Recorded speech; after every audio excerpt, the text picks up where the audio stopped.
유가가 2주 연속 20달러대를 밑돌게 될까요? 보시다시피 오늘 장에서는 WTI 6월 인도물이 20.74% 상승한 13.97달러에 마감이 됐는데요. 아시다시피 이번 주 월요일 WTI 5월 인도물이 마지막 거래일을 하루 앞두고 사상 처음으로 마이너스 유가를 기록했습니다.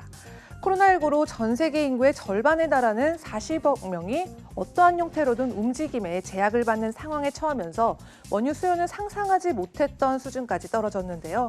사실 매수자를 찾지 못해서 곤경에 처한 게 이 WTI만은 아닙니다. 아랍의 경질유와 또 아랍에미레이트의 두바이유, 또 나이지리아의 보니 경질유, 러시아의 우랄유, 그리고 영국의 북해산의 브렌트유에 이르기까지 모든 종류의 원유가 공급 과잉에 짓눌린 상태인데요.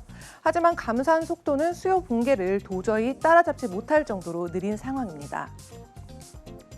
WTI 6월물이 이번 주 안으로 과연 얼마나 빠지게 될지를 가장 먼저 결정하게 될 것은 역시 미국을 포함한 전 세계의 원유 저장 시설이 얼마나 빠르게 차오르고 있는지일 텐데요. 전반적인 상황을 살펴보시면 뒤에 보이시는 곳이 바로 오클라호마주의 WTI 인도 지구인 쿠싱 허브인데요. 만기가 도래한 WTI 선물 인도지인 이 오클라호마주의 쿠싱 허브에서는 현재 6천만 배럴 이상의 원유가 저장되어 있을 것으로 예상이 되는데 허브의 저장 용량은 9천만 배럴에 달합니다. 애널리스트들은 이 속도가 유지될 경우에 5월 중순 그리고 아무리 늦어도 6월 초순에는 이곳이 넘쳐나게 될 것이라고 전했는데요. 또 해상 저장고도 상황은 마찬가지입니다. 현재 전 세계 유조선이 적재된 원유는 사상 최고치인 1억 6천만 배럴로요. 이는 2주 전에 비해서 갑절로 늘어난 양에 달하는데요.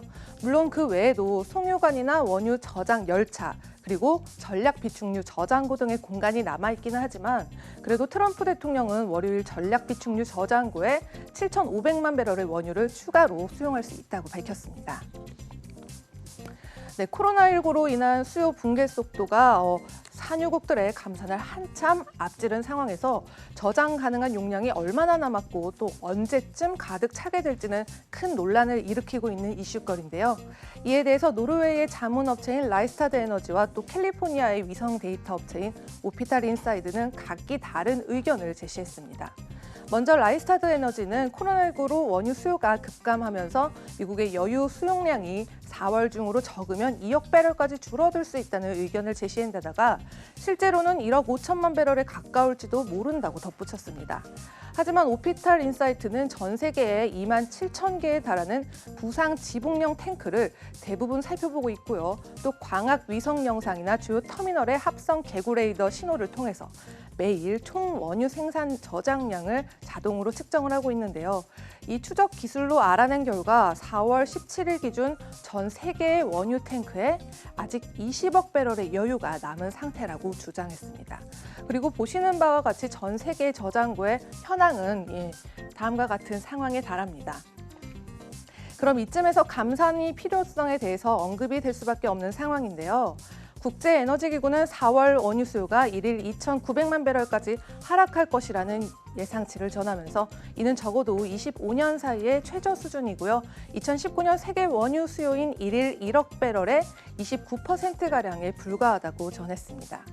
또한 산유국 연합은 공식적으로 1일 970만 배럴의 감산을 진행하겠다고 밝혔는데 다만 트럼프 대통령은 실제 감산량이 2천만 배럴에 가까울 것이라고 주장하고 있는 상황입니다.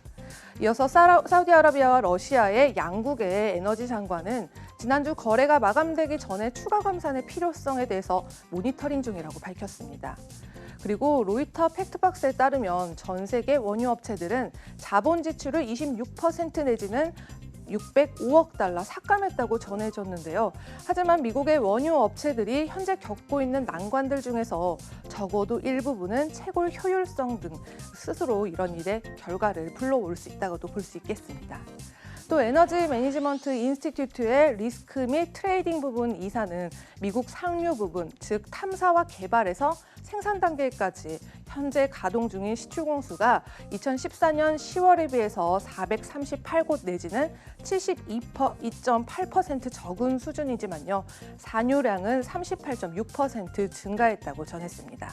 그리고 오늘자 국제유가의 기준인 브렌트유의 경우는 7.86% 상승한 20.85달러에 마감을 했습니다. 네, 지금까지 글로벌 금융시장 심쿵 브리핑 펄스였습니다.